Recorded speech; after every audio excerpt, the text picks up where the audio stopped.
Open up the tax reform plan that the House recently passed, the Tax Cuts and Jobs Act. All the way past the repeal of the alternative minimum tax, past the lowering of the corporate rate, past the estate tax repeal, keep going until Section 5201. Organizations permitted to make statements relating to political campaigns in ordinary course of activities. Sounds innocuous enough, but that one section of the bill would be the biggest rollback of campaign finance laws since Citizens United. For the first time, secret political donations could now be tax deductible. This could be described as a version of Citizens United 2.0. We in the nonprofit community view this as an existential threat to our existence. Supreme Court's decision on campaign finance comes. Citizens United altered the landscape of American politics. One of the results of the Supreme Court decision was that politically active nonprofit organizations called 501c4s could spend unlimited and anonymous money, dark money. And since 2010, over $800 million of untraceable dark money has flowed into American politics.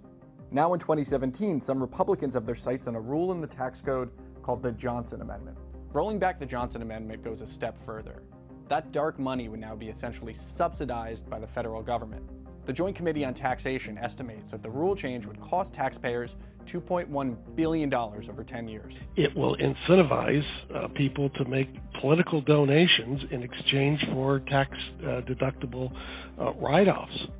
It will completely change American politics and certainly alter forever the independence of charitable nonprofits. The Republicans in the House included the rule change, but the Senate didn't, and right now the two sides are reconciling the differences between the two bills. The rule was first put into place in 1954 by then-Senator Lyndon Johnson. It bans all nonprofits, including churches, from directly participating in politics, and if they do, they could lose their tax-exempt status. Many nonprofits and churches welcome the Johnson Amendment because they see it as shielding their organizations from partisan politics. But other groups, mainly evangelical ones, they hate the amendment. To them, the rule prevents their ministers from expressing their First Amendment protected speech. So the Johnson Amendment, in its repeal, would really say, look, we have freedom of religion again. On the campaign trail, and now as president, Donald Trump has repeatedly promised to repeal the Johnson Amendment. He says it's a matter of religious liberty. It will get rid of and totally destroy the Johnson Amendment and allow our representatives of faith to speak freely and without fear of retribution. I will do that, remember.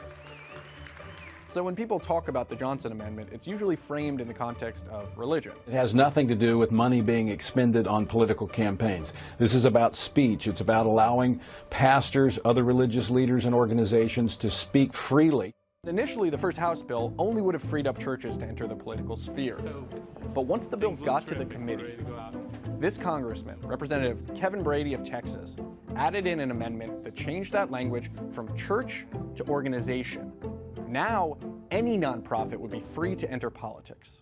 It is a rash and radical proposal that needs to get stripped out of this bill before it harms not only charitable nonprofits and our religious communities, but also our democracy and fair elections.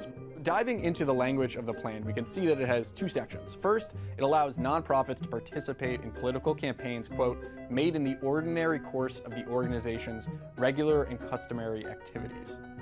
And it also allows these organizations to spend money, but no more than, quote, de minimis incremental expenses. So if you think that sounds vague and confusing, well, you are right. De minimis is a legal term for something of minimal importance, but nowhere in the law does it specify what that actually means. Are the de minimis expenses of the Bill Gates Foundation the same as your local church?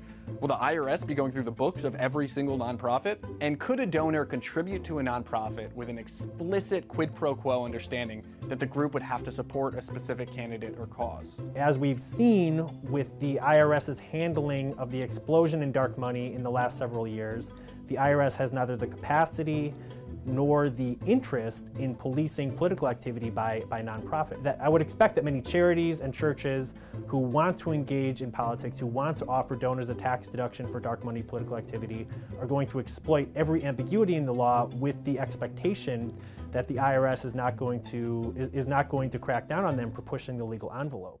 Imagine this. I am a billionaire and I want to donate $50 million to Senate candidate Joe Plutocrat. I really don't want anyone to know about this donation, so I am going to go ahead and found a church. Let's call it the Church of the Holy Embezzler. My donation to the Church of the Holy Embezzler will be secret, and because the church is a nonprofit, I get to take a tax deduction on that money. And that money that's now sitting in the church's collection plate gets diverted into support for candidate Plutocrat's campaign all the way to Washington. Tax deductible and anonymous, the holy grail of bribes.